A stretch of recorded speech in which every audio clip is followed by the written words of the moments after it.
नवकोटि मुनीश्वरान् नवकोटि मुनीश्वरान्।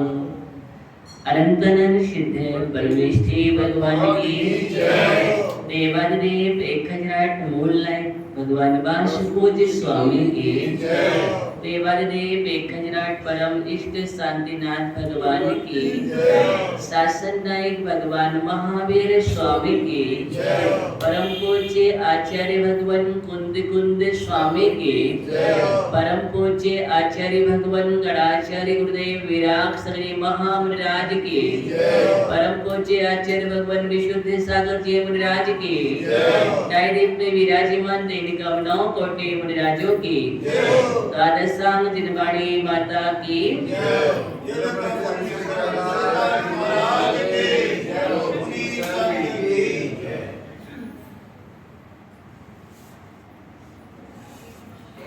एक फकीर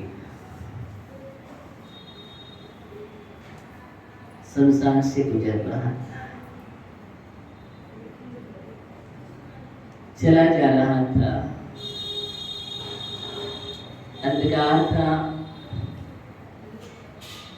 उस फकीर को कुछ दिखाई नहीं दे रहा था।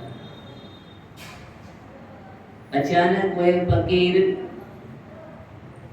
जैसे ही शमशान से गुजरा, उसका पैर टकराया किसी वस्तु से और जैसे ही उसके पैरों में आहट हुई, ठोकर लगी, अचानक उसकी दृष्टि पड़ती है। एक खोपड़ी पड़ी हुई थी शमशान में। उस खोपड़ी को उस फकीर ने उठा लिया और वह उस खोपड़ी को बार बार देखता है, निहारता है और उसके मन में आया और उस खोपड़ी को साथ में ले गया। कौन? फकीर। और अपने स्थान पर पहुंच करके जहां वो रहता था, जिस झोपड़ी में, उस झोपड़ी में इस खोपड़ी को सजा दिया।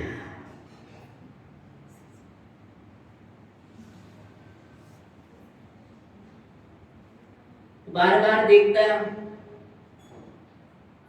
उसको चासन दिया। अचानक फकीर की कुटिया में या झोपड़ी में कुछ लोग उपस्थित हुए। उसको देख करके बड़ा आश्चर्य हुआ और आपको भी आश्चर्य हो रहा होगा कि शमशान से खोपड़ी उठा करके कोई अपने घर में सजा दे तो आश्चर्य तो होगा, वो भी शमशान से ला करके। कौन लाएगा शमशान से? लाता भी कौन है? शमशान में अग्नि संस्कार करके शरीर को जला दिया जाता है। उसमें भी जो हड्डी आदि बचते हैं उसको क्या करते हैं? कुछ लोग सिरा देते हैं, जाकर के ले जाते हैं, प्रवाहित कर देते हैं अन्न में। लेकिन चलिए हम उसकी बात नहीं कर रहे हैं। और आप लोग क्या करते हैं?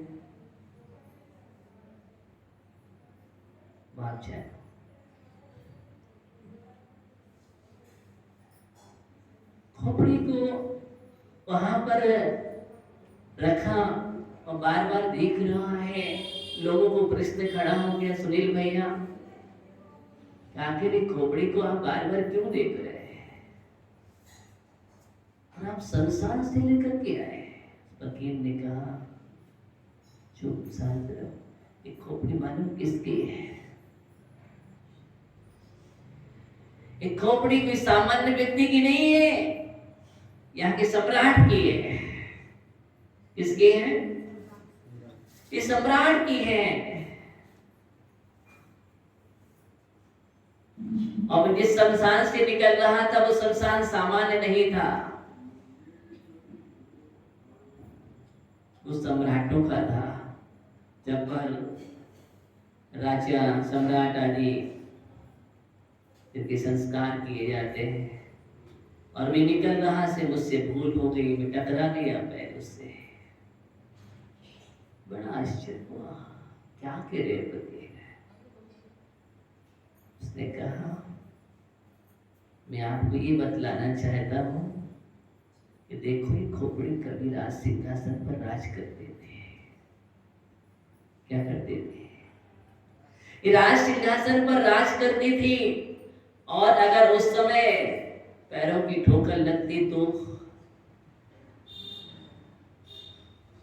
क्या होता? सजा मिल जाती। उस समय सजा मिल जाती, इसलिए मैंने इस खोपड़ी को सजा दिया कि देखो।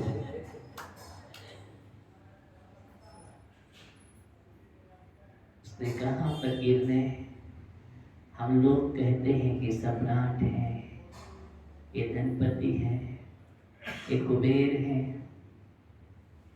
ये शहंशाह है, ये बादशाह है, ये फलाना है, ये प्रतिष्ठित है, इसकी इतनी चलती है, इतनी संपदा का मालिक है, सब कुछ है, राज सिंहासन पर बैठी है, संचालन किया है राज्य का,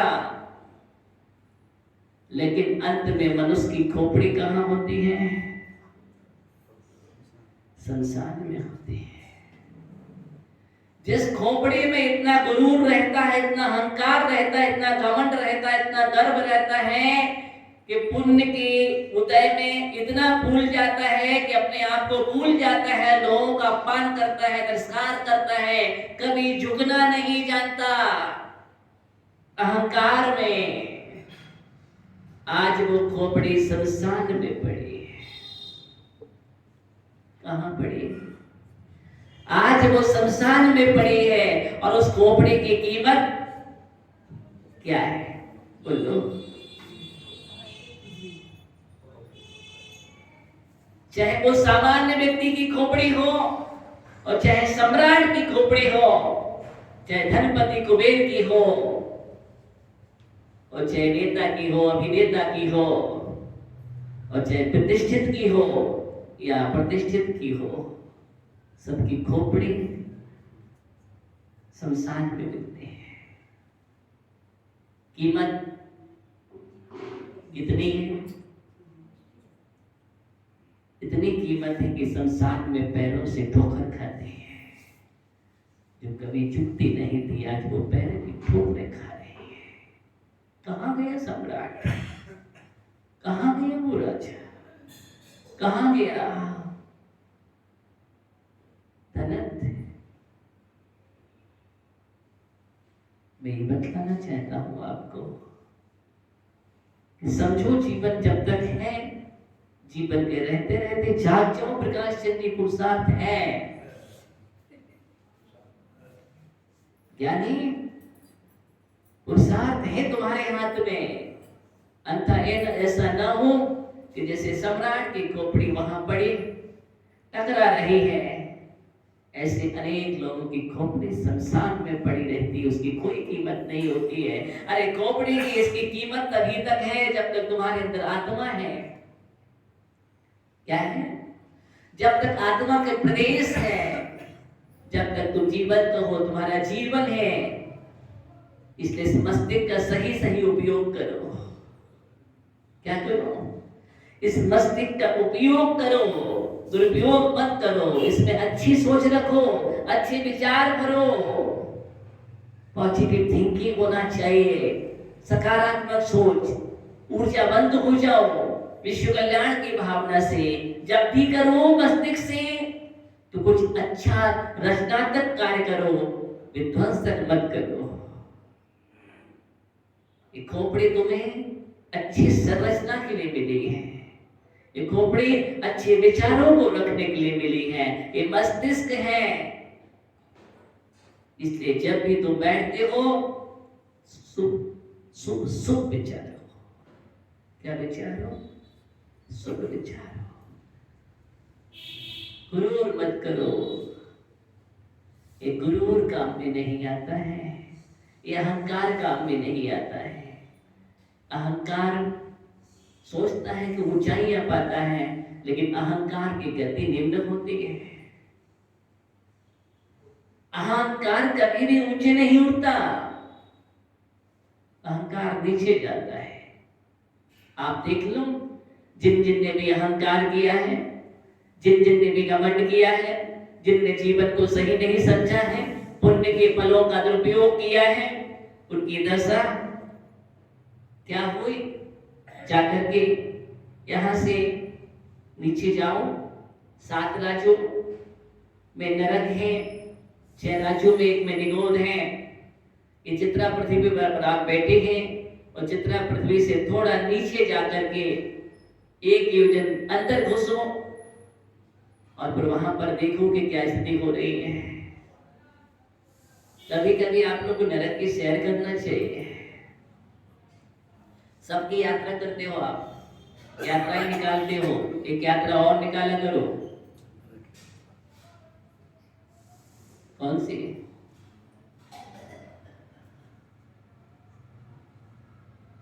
एक यात्रा और करना चाहिए हमें। बैठे बैठे समझना चाहिए कि नरक की स्थिति क्या है। ये नरक है।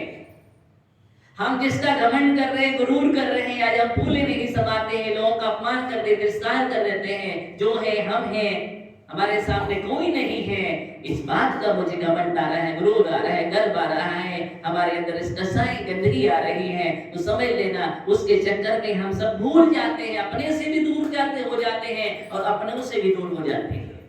इससे अपने से भी दूर हो जाते हैं, और अपनों से भी दूर हो जाते हैं। अपने और अपनों से दूर करने वाला अगर कोई तत्व है तो उसका नाम अहंकार है। क्या है? अहंकार है। ये अहंकार का बोध जब जब सवार हुआ है, जहां जहां सवार हुआ है, जिस जिस पर सवार हुआ है, वो किसी को देखता कहां है? अहंकार को सुनाई नहीं देता है। क्या सुनाई नहीं देता? उसके लिए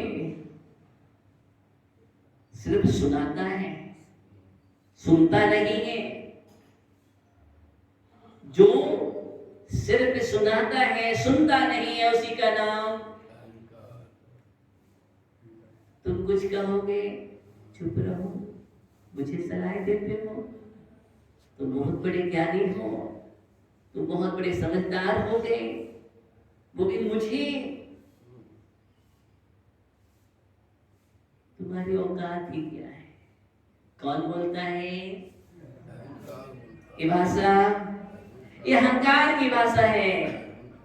सुनो ध्यान से, मैं जो कहता हूं वो तुम करो। ऐसा ही होना चाहिए, वैसा नहीं हुआ तो चोट लग जाएगी अहंकार पर। जब जब अहंकार को वोट नहीं मिलती है तो चोट लग जाती है। अहंकार सबसे बड़ी खोट है। क्या है? अहंकार सबसे बड़ी जीवन की खोट है। अगर सबसे ज्यादा नुकसान करने वाला तत्व है तो वो अहंकार है, बिखराव करने वाला तत्व है तो अहंकार है, हमें दूर करने वाला तत्व अहंकार है, विध्वंस करने वाला तत्व अहंकार है, हमें नीचे ले जाने वाला अहंकार है, गुरुओं से भी दूर कराने वाला अहंकार है, एक शास्त्र गुरु से भी दूर कराता है, मंदिर से भी उठा देता है, स्वाध्याय से उठाता है, तत्व चर्चा से उठा देता है। अहंकार वो चीज है, क्या क्या नहीं करता।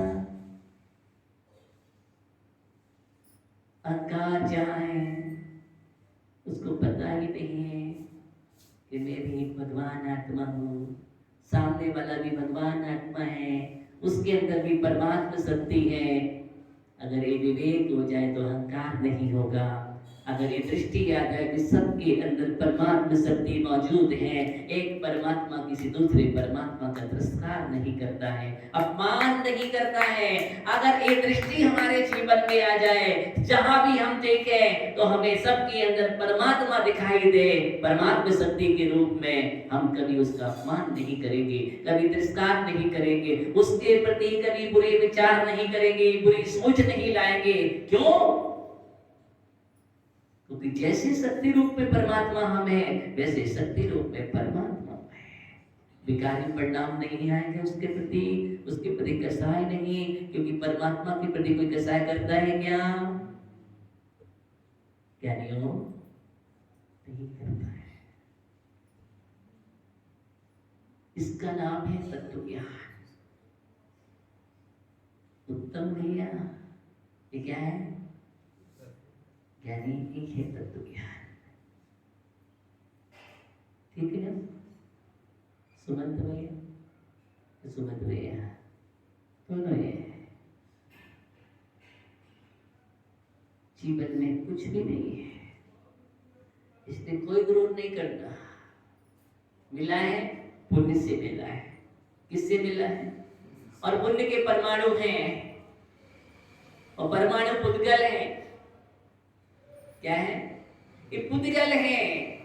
जो तुम जिसमें घमंड कर रहे हो सब पुद्गल है। पूरा का पूरा अहंकार देखा जाए तो किस पर है? बोलो। पूरा अहंकार टिका है तो किस पर टिका है? राजेश भैया किस पर टिके हो? नहीं मतलब अहंकार किस पर टिका है? ध्यान देगा। पूरा पुद्गल, भवन, महल, कोठियां, धन, दौलत, संपदा, जमीन, जायदाद, ये क्या है? सब पुद्गल है। तो तुम्हारा परिचय क्या है? विजय भैया कहाँ परिचय देते हो तुम? आज तक तुमने जीव का परिचय दे दिया है। यानी जब भी तुम परिचय देते हो, पौधलिक देते हो, क्या देते हो? पुद्गल का परिचय होता है। भागचंद जी, ये नाम तुमने दिया पुद्गल। बोले हमारा नाम क्या? भागचंद जी।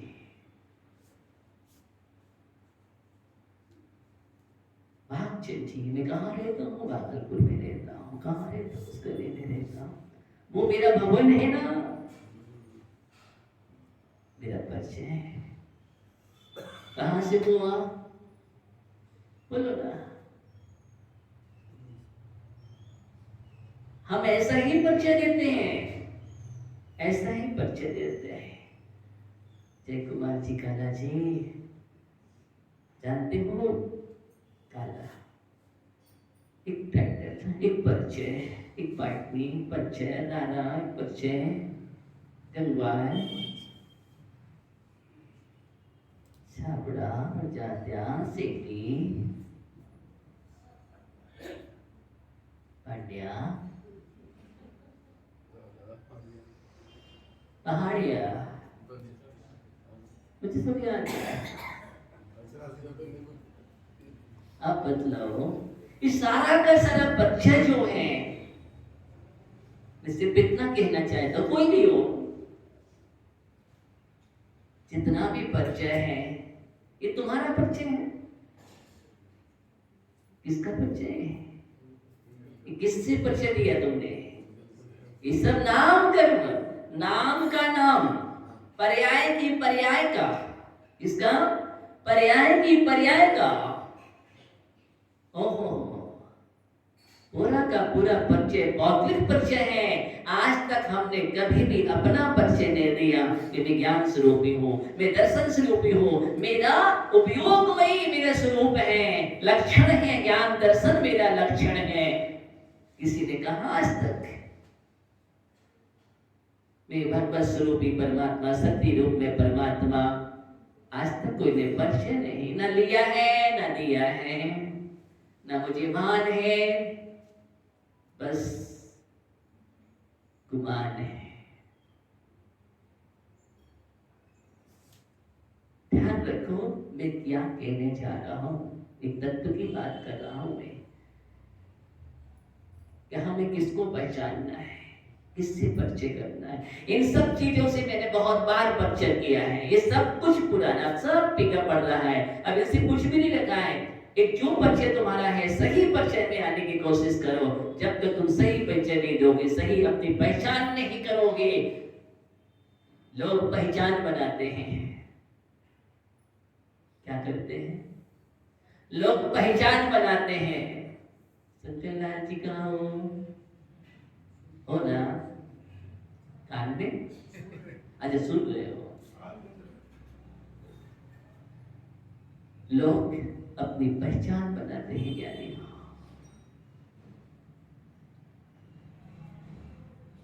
लेकिन पहचान जो हम बनाते हैं सही मायने में देखना कि हम कौन सी पहचान बनाते हैं। पदमचंद जी कौन सी पहचान बना रहे हैं, ये पहचान क्या पहचान है, इनको लोग भूल जाएंगे, जाने के बाद ज्यादा समय नहीं रखेंगे मस्तिष्क में। लेकिन आज तक हम आदिनाथ को अपने मस्तिष्क में रखे हुए हैं। आज तक हम 24 तीर्थंकरों को रखे कि नहीं रखे, आज तक रखे हुए हैं। हमारे महापुरुष, हमारे तीर्थंकर, इन सब का आज तक हमारे अंदर है। इनको कोई भूला है क्या? अरे वो खरबों वर्ष व्यतीत होने के बाद भी आज उनका इतिहास हम दोहराते हैं, दोहराते कि नहीं? क्यों? ये है परिचय, ये है आदर्शता, और ये परिचय होता है आचरण से। इससे होता है ये आचरण की सुगंध है। आचरण की सुगंध एक बार फैल जाए तो कभी जाती नहीं है। अनंता निषिद्ध परमेष्टि मुक्ति को प्राप्त हो गए हैं। आज भी उनकी वर्णाएं संवेश शिखर में, यहाँ पर बाबापुर या चंपापुर में, भागलपुर, बंदारगिरी, सभी जगह आज भी, और उन वर्णाओं का ही प्रभाव है। बस कोई भगवान नहीं है यहाँ, है क्या? बस कोई भगवान यहाँ पर है क्या? ज्ञानियों, जय कुमार जी, वासुदेव भगवान सिद्धालय में कहाँ है? यहाँ नहीं है, लेकिन हम याद कहाँ करते हैं? यहाँ। क्यों? क्यों करते हैं? क्योंकि वो परमाणु, वो वर्णाएं यहाँ पर विद्यमान है, वो समाप्त नहीं हुई है। आज भी हम याद करते हैं और याद किया जाएगा ये गोदक, ये भूमि पंचकरण भूमि है। वासुदेव भगवान, लोग चंपापुर की ही वंदना करने आएंगे, मंदारगिरी की वंदना करने आएंगे, हाँ? और जब जब ये निकलेंगे यहाँ से तो भागलपुर भाग्यशाली तो रहेगा ही।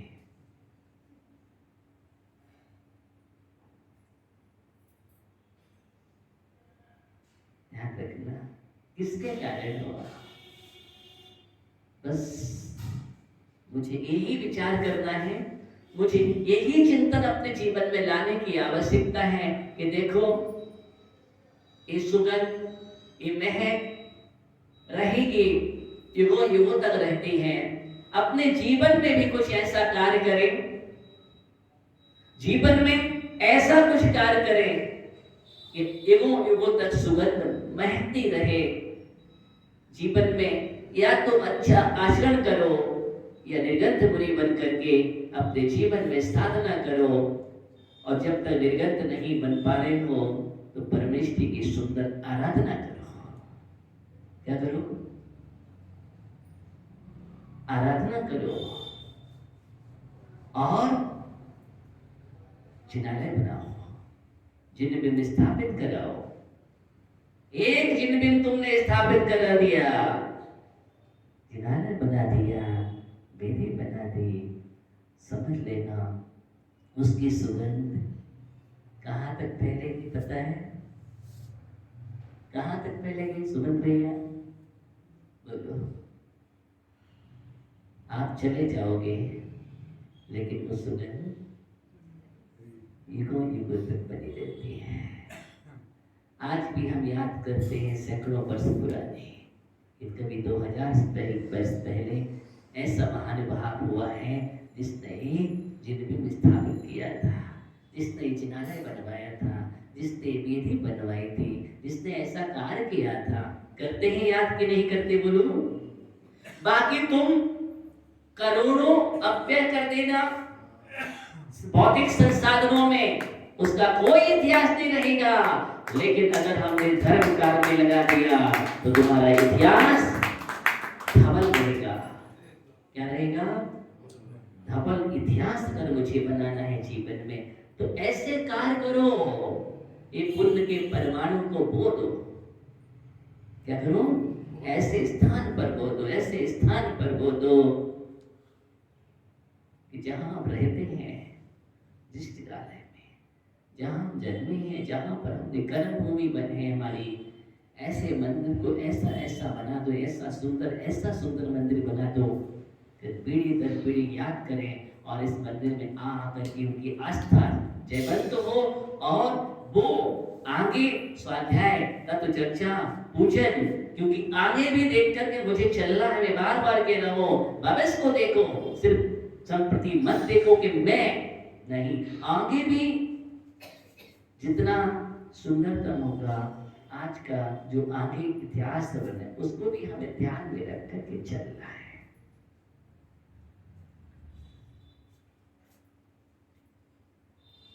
समय होता है परिवर्तनशील है, समय परिवर्तनशील है और समय समय पर परिवर्तन होता रहा है। मैं ये भी कह रहा हूं कि पुरातत्व समाप्त करो, लेकिन समय समय पर एक अच्छा परिवर्तन, एक क्रांति, एक अच्छी लोग आस्थावंत हो जुड़े, ऐसा हो आकर्षण, बैठ करके उनको लगे, मनोज्ञता लगे, जहां पर मन टिक जाए। क्या हो? मन टिक जाए। और होता है, आप देखना, पता नहीं कौन सा जिनबिंब, कौन सी वेद है, कितने लोगों के अंदर की आस्था को जगाने में कारण बन जाती है और कितने लोगों के अंदर की वितरागता को जगाने में कारण बन जाती है। किसको? वितरागता को जगाने में कारण बन जाती है। बस ऐसा विचार करो मुस्कुराते हुए, भूल मत जाना। कैसे? मुस्कान के साथ। अगर तुम दान भी करते हो, काम भी करते हो तो मुस्कान के साथ करना, तो फलित होगा, कई गुना फलित होगा। हर्ष के साथ, उल्लास के साथ कि मैं ऐसा काम करूंगा। ये अहोभाव हमारे जीवन में आना चाहिए। कोई आपसे कहे और आप कहो सोचेंगे, वो नहीं, समझ रहे ना? नहीं, आप अंदर से कहो कि मेरा अहोभाग्य, मैं अहोभाग्य हासिल करूंगा। क्या करूंगा? मैं ऐसा अहोभाग्य जगाऊंगा। ध्यान रखना, एक पुण्य का परमाणु तुमने बोल दिया, मैं ये कहने जा रहा हूं, इसका पुण्य का फल जानते हो कितना होगा? आप बटोर नहीं पाओगे, संभाल नहीं पाओगे, संभाल नहीं पाओगे। आप शास्त्रों में पढ़ते हैं, पुराणों में पढ़ते हैं, एक गुज बोया था, आगे जाकर के क्या हुआ? वो सम्राट बना। क्या बना? चक्रवर्ती बना। और धीरे धीरे बढ़कर के तीर्थंकर जैसे प्रगति का बंद करके तीर्थंकर भी बना। किससे? किससे बना? एक परिणाम, एक सुंदर भावों का सृजन, एक अपने जीवन का सही सदुपयोग किया, पर्याय का सदुपयोग किया और अपनी संपदा को सही जगह वो करके जीवन की धनता को बनाया। ऐसा जीव कहाँ पहुंचा? मैं ये बतलाने जा रहा हूँ इसलिए जीवन का सदुपयोग क्या है? अहंकार नहीं है। अहंकार की कार से नीचे उतर करके अरिहम बनने की तैयारी करना। क्या? अरिहम की यात्रा तभी शुरू होती है जब अहम की कार से नीचे उतर जाता है। ये बात ध्यान में रखनी है। इसलिए अरिहंत बनने की यात्रा, मुझे अरिहंत ही तो बनना है। क्या बनना है मुझे? प्रकाश सिंह जी, क्या बनना है मुझे? अरिहंत बनना है ना? डायरेक्ट कपड़े पहन के नहीं, क्या शंकर लाल जी तो यही विचार कर रहे हैं कि बोले कपड़े ना उतरे और हम महाराज बन जाए।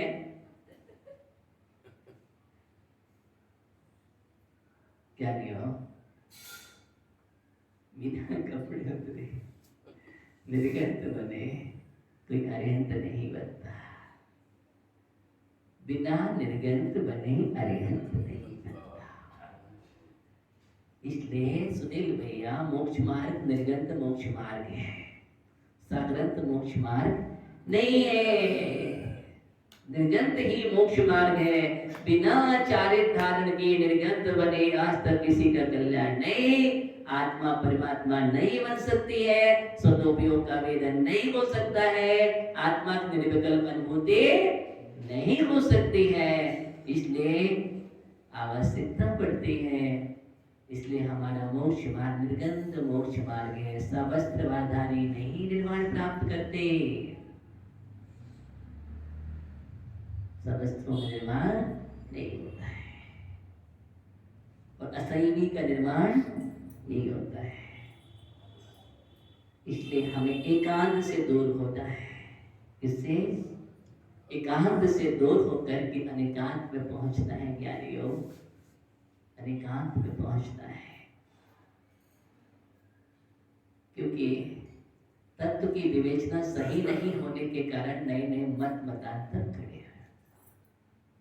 बहुत सारे एकांत मत भी आए हैं जिन्होंने बहुत सारा चारित्र का लोप भी किया है। उसका कारण ये है कि कहीं ना कहीं अहम पर टिके थे। इस पर कहान में अहम पर टिके थे। और एक अहम पर टिकने वाला, देखो अहंकार की बात करूं मैं तो जितने भी संप्रदाय खड़े हुए हैं वो अहंकार की देन है। किसकी देन है छोटू भैया? जितने भी संप्रदाय खड़े हुए हैं मनोज भट्टी, उस अहंकार के कारण टिके हुए हैं।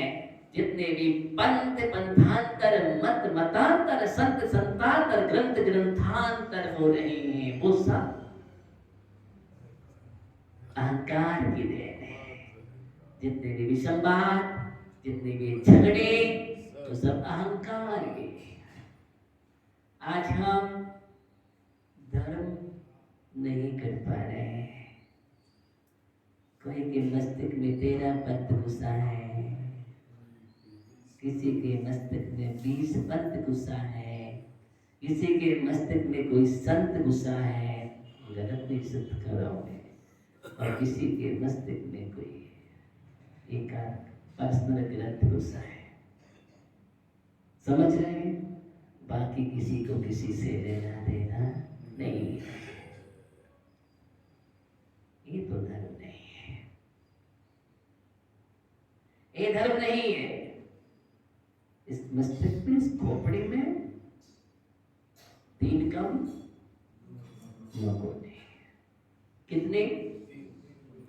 3 कम 9 कोटि इस खोपड़ी में होना चाहिए, मस्तिष्क में होना चाहिए। नवदेवता आर्यन सिद्धाचार्य उपाध्याय साधु जिंदा विरागन चेत चेत विद्यमान कर्णानुग चंडानुग कृपयानुग तीर्थंकर की देशना तो अशांत होना चाहिए, मस्तिष्क में होना चाहिए। तभी सम्यक दृष्टि होंगे। क्या होंगे? तभी आप सम्यक दृष्टि हो सकते हैं। अंततः तुम अपने आप को कितना भी सम्यक दृष्टि घोषित कर लेना, तुम्हारी घोषणा से कोई सम्यक दृष्टि नहीं होता। जो आगम में लिखा है, जैसा लिखा उसको वैसा स्वीकार करो। तीर्थंकर की किसी देशना उसको स्वीकार करो अपने जीवन में। इसका नाम धर्म है, इसी का नाम धर्म है। बस सिद्धांत करो। क्या करो? सही सिद्धांत करो अपने जीवन में। खोपड़ी की कीमत क्या है आप समझ रहे हैं? मैंने पहले ही बतला दिया। अंततः ऐसे ही खोपड़ी पड़ी रहेगी, कोई कीमत नहीं है। हे मनुष्य के खोपड़ी की कोई कीमत नहीं होती। अंत में शमशान में जब तक है तभी तक मनुष्य की खोपड़ी की जो कीमत है वो किसी की कीमत नहीं होती। ये भी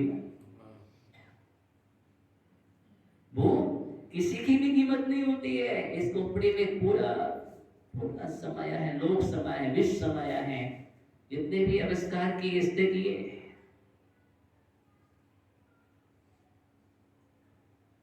बस धारा सही रहना चाहिए, कनेक्शन सही होना चाहिए, नहीं तो गड़बड़ हो जाता है, शॉर्ट सर्किट। हाँ, खोपड़ी अगर अहंकार से भर जाती है तो शॉर्ट सर्किट कहीं ना कहीं होता रहता है, कहीं ना कहीं चिंगारी होते रहते हैं, और फिर परिणाम समझ रहे हैं आप। इसलिए धारा को सही सही जोड़ना है। हाँ, मस्तिष्क को कभी गर्म नहीं होने देना। दिमाग हमेशा ठंडा रखो। क्या रखो? दिमाग को हमेशा ठंडा रखना चाहिए। और दिमाग ठंडा है, कहते ना दिल और दिमाग दो ठंडे हैं, दो अच्छे हैं। जब तक ये सही चल रहे हैं तब तक सब कुछ सही है। जिस दिन दिल और दिमाग बिगड़ गया उस दिन तहस नहस हो गया। इसलिए पहला सूत्र है दिमाग को, उस दिन बदला है तो आइस फैक्ट्री बना करके रखना, बोलना नहीं। दिमाग में हमेशा आइस रहना चाहिए। आइस रहेगी, आइस नहीं। हाँ, अंत क्या होगा आप समझ रहे हैं। इसके दिमाग को ठंडा रखो। पहला सूत्र है जीवन का, दिमाग को ठंडा। दिमाग ठंडा है तो सब कुछ अच्छा अच्छा कार्य हो जाएगा, अच्छा सृजन हो जाएगा। और दिमाग गर्म हो गया तो फिर तो गड़बड़ है। दिमाग गर्म होते ही आराधना दूर हो जाती है, साधना भी दूर हो जाती है। होती कि नहीं? आपका दिमाग गर्म पूजन करते समय हो जाए तो क्या होगा? बोले नहीं हो पाता, हमारे पंखा चालू कर लेते। हाँ, आप तो मंदिरों में ऐसे भी लगवाते नहीं।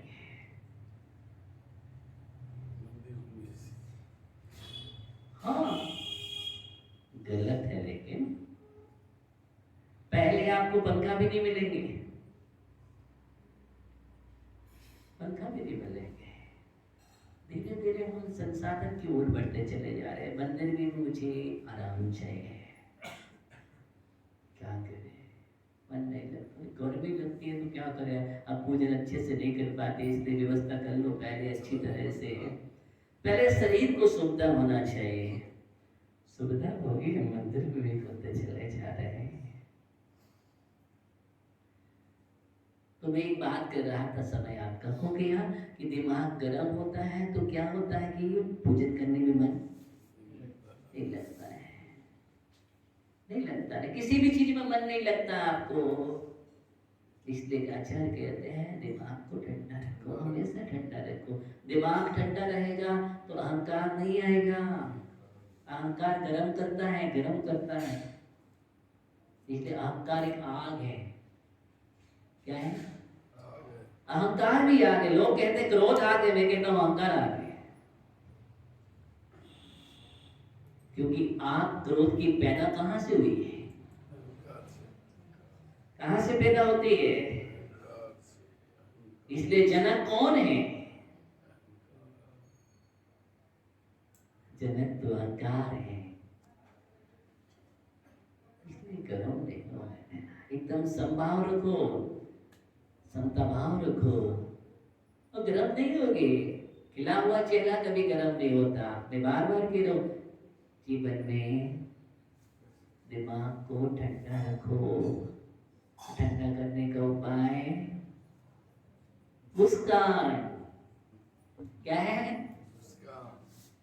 प्रसन्न चित्त रहोगे, मुस्कुराते रहोगे, दिमाग गरम नहीं होगा। मुस्कुराते रहो, अच्छे लगते हो सब मुस्कुराते, बार बार कहता हूँ। इसलिए मैं यही बात करूँ, दिमाग ठंडा रहेगा, सोच अच्छी होगी, आप विचार अच्छे करोगे, भाव सबके प्रति अच्छे रखोगे। दिमाग अगर ठंडा है तो इसलिए मैं अहंकार की बात करूँ, दिमाग है, मिला है, कोटे है, अच्छा उपयोग कर लो इसका, बढ़िया बढ़िया कार्य कर लो जीवन में। देखो हमारे आचार्य भगवान इतने ग्रंथ लिख करके गए हैं, ये किसका? दिमाग उनका ठंडा था। क्या था? ये लक्ष्य, दिमाग उनका ठंडा था, इसलिए वो ग्रंथ लिख गए। और दिमाग गर्म हो जाए तो ना ग्रंथ लिखे ना निर्ग्रंथ,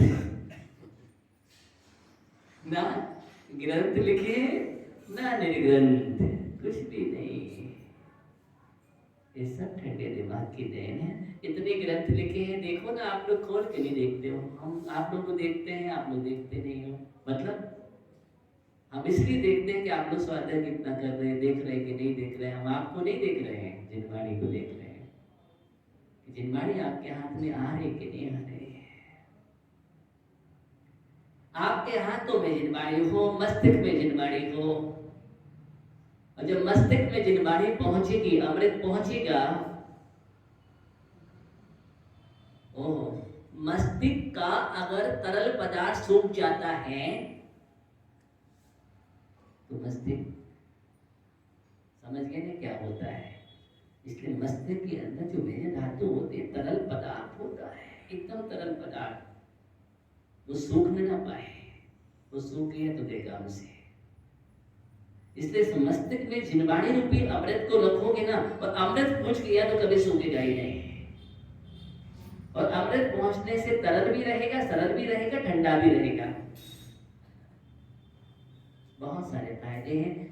और समय आपका हो गया है, बस इतना ही मुझे कहना है कि हम अपने जीवन में ये सारी चीजें हैं जो अहंकार रूपी तत्व है, उसको छोड़ करके आगे बढ़े, तभी हम आगे बढ़ सकते हैं। धर्म में प्रवेश करने के लिए अथवा हमें किसी भी उपलब्धि को पाने के लिए इससे नीचे उतरना ही पड़ता है, और तभी उपलब्धियों को पाता है। जितने भी महान महान पुरुष हुए हैं वो इनसे नीचे उतर करके हुए हैं। इसलिए आज सभी आर्यम हैं और हम उनकी आराधना करते हैं। ओम नमः सिद्धेभ्यः।